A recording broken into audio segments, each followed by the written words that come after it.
Mr Brown, thank you for joining us on the programme this morning. You're shouting in the wind, aren't you, because the government is not going to take any notice? Well, look, I'm standing in the cold, actually, and it's been a cold night. It's going to be a cold weekend, and people are afraid to turn up their heating because of the heating bills. And we're really dealing with real live situations where people are having to choose between the food they buy and the heating costs they have to face. And we've got to do something about it. You cannot leave millions of children, perhaps 5 million children in this country in poverty, going to school, sometimes ill-clad, sometimes hungry, and something has got to be done. And I think the Chancellor forgot last week about that group of people in our society who simply cannot afford the bills they're having to pay at the moment. And he's got to take urgent action to do something about it. And I want to see the faith groups, the churches, the foundations, the charities, mayors, local authorities, all coming together to say to the government, look, we have got to do something about the condition that millions of children, and particularly families, but also some pensioners are facing as a result of this escalating rise in heating bills from Friday this week. When you were running for re-election, though, back in 2010, your Chancellor, Alistair Darling, said that you'd make cuts, I'm quoting, that were deeper and tougher than Margaret Thatcher's in the 1980s. Isn't that what the government is having to do now? They're going to have to make those cuts because of the amount of money that the pandemic has cost us as a nation. No. And we had a winter fuel payment for pensioners. We had child tax credits, and we were continuing to give families in need about £80 or £90 a week extra to meet their bills. We weren't cutting back on the benefits available to people or the child benefit. Child benefit's gone down by 20% since 2010. The value of all benefits are falling as a result of inflation rising.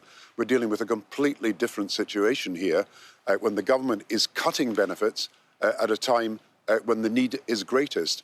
And while we introduced a winter fuel payment for pensioners, you're going to have to do something about families generally in this country who simply, as I say, we helped with the local charity I'm involved in, we helped about 400 families a few weeks ago and put £50 on their prepayment gas and electricity meter.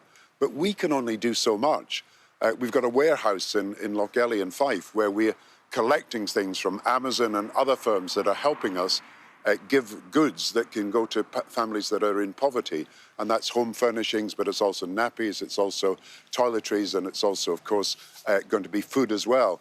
And we're working with all the food banks. But even all the goodwill in the world and all the charity and all the work that voluntary organisations are doing can't bridge that gap, which only the government can do, between the needs that people have and the income that they're receiving. And you cannot raise benefits by only 3% when inflation is 8%, food inflation is 10%, heating inflation is 50%.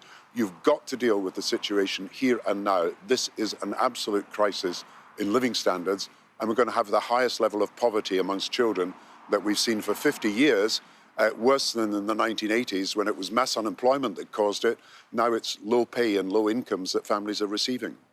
But looking at the statistics, under Labour in 2010, the percentage of people in the UK in absolute poverty after housing costs was just over 20%. It's 18% at the moment. So you can extrapolate from that people were worse off under a Labour government.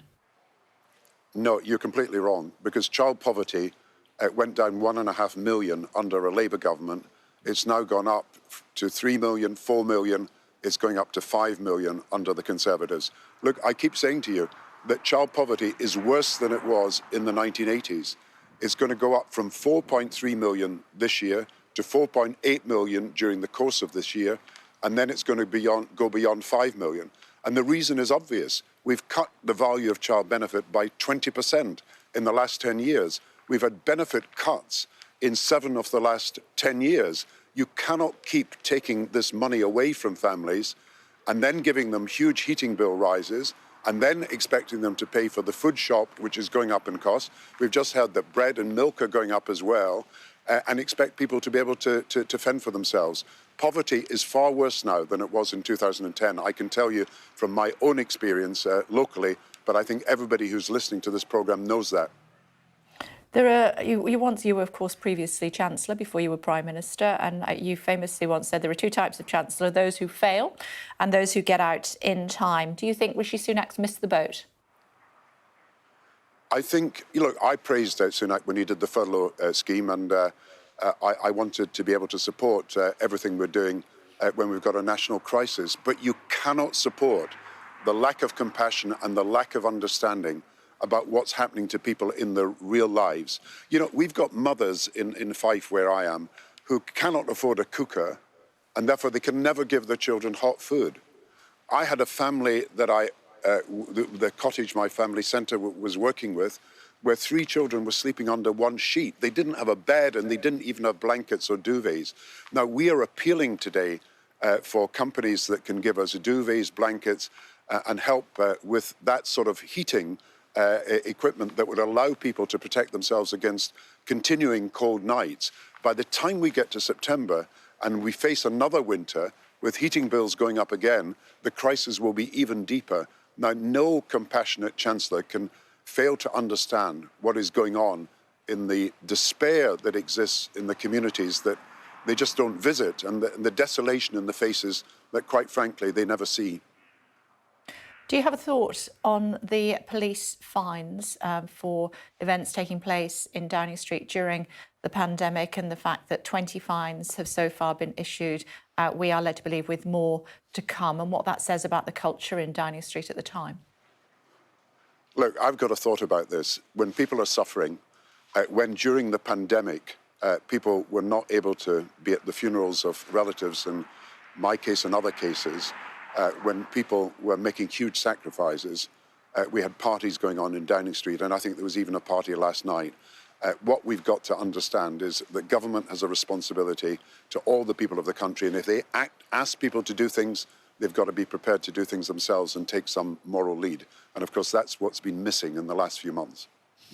Talk to me about the Ockenden report. Of course, we've not got it yet, but what we do know is that several hundred babies died that should not have died because they weren't cared for properly, and then they weren't listened to after their babies died or suffered from brain damage. I know that it's a subject that is very close to your heart, so I am aware of the sensitivity, but I wondered if you had a thought for those parents and other, would-be parents, new parents who are about to go into hospital to have their babies. But no family recovers from the loss of a child. It leaves you grieving for the whole of your life. It's very difficult to come to terms with that. And if there have been mistakes, and if people have failed to listen to families after the deaths have occurred, then that's something that really has to be remedied quickly. So there's going to have to be new rules, new standards. But I haven't seen this report. I've got to wait to see that report, and so will everybody else. But what we know is people are at the most vulnerable when they have a child that they've longed for, who then dies within a few days. It's something that no family should have to bear. No, and of course, as we know, you and Sarah dealt with that with dignity and respect, and I appreciate you taking the opportunity to talk to us about that, amongst other things, this morning. I will let you get in from the cold. Thank you for joining us this morning, Mr. Brown. Thank you.